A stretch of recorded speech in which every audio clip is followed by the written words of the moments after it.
ಒಂದು ಕ್ವಶನ್ ಕೇಳಬೇಕಾಗ್ಯದ. ಹಾಂ, ಥೈರಾಯ್ಡ್ ಅಂದ್ರೆ ಏನು, ಅದು ಹೆಂಗೆ ಗುರುತು ಮಾಡ್ಕೊಳ್ಳೋದು? ಥೈರಾಯ್ಡ್ ಅಂದ್ರೆ ನೋಡುವುದು ಒಂದು ಸಿಂಪಲ್ ಗ್ಲ್ಯಾಂಡ್ ಇರ್ತದೆ ಇಲ್ಲಿ, ಇದಕ್ಕೆ ಥೈರಾಯ್ಡ್ ಅದ ಗೊತ್ತಾಯ್ತು. ಇನ್ನು ಥೈರಾಯ್ಡ್ ನಮಗೆ ಬಂದದ ಅಂತೇಳಿ ಹೆಂಗೆ ಗೊತ್ತು ಮಾಡ್ಬೇಕಂದ್ರೆ ಈಸಿಯಾಗಿ ನಿಮಗೆ ಈಗ ನೋಡು ರುಟೀನ್ ಸದ್ಯಕ್ಕೆ ನಿಮಗೆ ಎಲ್ಲರಿಗೆ ಹೆಂಗೆ ಅನಿಸ್ತದೆ ಗೊತ್ತೇನು, ಸ್ವಲ್ಪ ನಡೆದೆವು, ಸ್ವಲ್ಪ ಇದು ಮಾಡಿದೆವು, ಸ್ವಲ್ಪ ಕೆಲಸ ಮಾಡಿದೆವು, ಒಮ್ಮೆ ಸಡನ್ ಟಯರ್ಡ್ನೆಸ್ ಬರ್ತೈತಿ, ದಣಿವಾದಂಗೆ ಆಗ್ತದೆ. ಎಲ್ಲರಿಗೆ ಏನು ಅನಿಸ್ತದೆ, ಸ್ವಲ್ಪ ಏಜ್ ಪ್ರಮಾಣಲಿ ಆಗಕತ್ತೆ ಏನಂತೇಳಿ, ಅದನ್ನೂ ಇರ್ಬೋದು. ಖರೆ ಥೈರಾಯ್ಡ್ದು ಇದು ಒಂದು ಲಕ್ಷಣ. ಇನ್ನು ಎರಡನೇ ಲಕ್ಷಣ ಏನಪ್ಪ ಅಂತಂದ್ರೆ ಹೇರ್ ಫಾಲಿಂಗ್, ವಯಸ್ಸಾದಂಗೆ ಕೂದಲು ಉದುರ್ತಾವತ್ತೆ ಎಲ್ಲರೂ ಅನಿಸ್ತದೆ, ಬಟ್ ಅದು ಥೈರಾಯ್ಡ್ದಿಂದನೂ ಕೂದಲು ಉದುರ್ತಾವೆ, ಅದನ್ನು ಲಕ್ಷಣ ಇಟ್ಕೋಬೇಕು. ಮೆನೋಪಾಸ್ನಾಗೂ ಎಲ್ಲ ಆಗ್ತಾವಲ್ಲ ಇವೆಲ್ಲ. Menopause thyroid related symptoms. Menopause ಒಳಗೆ ಹೆಂಗಿರ್ತದೆ ಗೊತ್ತೇನು, ಹೆಣ್ಮಕ್ಳಿಗೆ ಥೈರಾಯ್ಡ್ ಅಂದ್ರೇನು ಹಾರ್ಮೋನಲ್ ಚೇಂಜಸ್. ಮತ್ತು ಅದು ಮೆನ್ಸ್ಟ್ರುಯೇಷನ್ ಹಾರ್ಮೋನ್ ರಿಲೀಸ್ ಮಾಡೋದನ್ನು ಥೈರಾಯ್ಡ್ ಗ್ಲ್ಯಾಂಡೇ.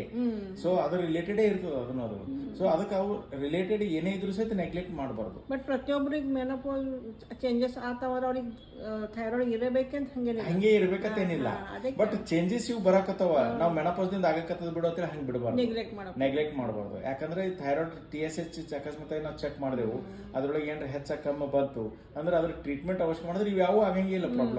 ಮತ್ತೆ ಛಾತಿ ದಡ್ದರ ಒಮ್ಮೆ ದಡ್ ಮಾಡ್ತದ, ಇದನ್ನು ಥೈರಾಯ್ಡ್ ಲಕ್ಷಣ.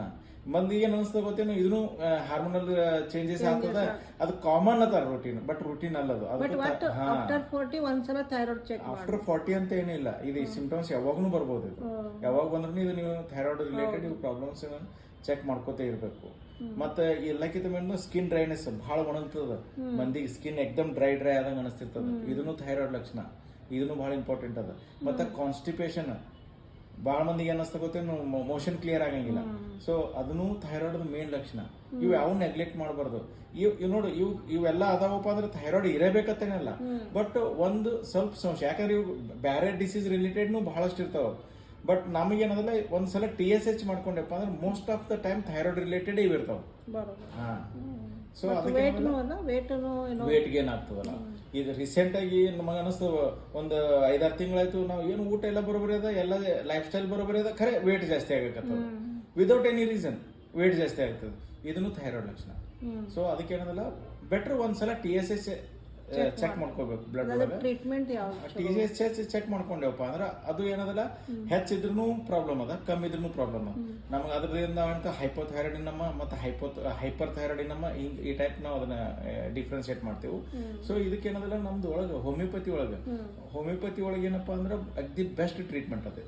ನೀವು ಸ್ವಲ್ಪ ದಿವಸ ಮಟ್ಟಿಗೆ ನೀವು ಟ್ರೀಟ್ಮೆಂಟ್ ತೊಗೊಂಡು ಓಕೆ ಆದ್ಕೂಡಲೇ ನೀವು ಟ್ರೀಟ್ಮೆಂಟ್ ಸ್ಟಾಪ್ ಮಾಡ್ಬೋದು. ಪೂರ ರೆಗ್ಯುಲರೈಸ್ ಆಗ್ತಾವ, ಯಾಕಂದ್ರೆ ಬಹಳಷ್ಟು ಕೇಸಸ್ ಅದಾವ ಆ ಟೈಪ್ ಏನು ಕಮ್ಮಾಗಿದ್ದು.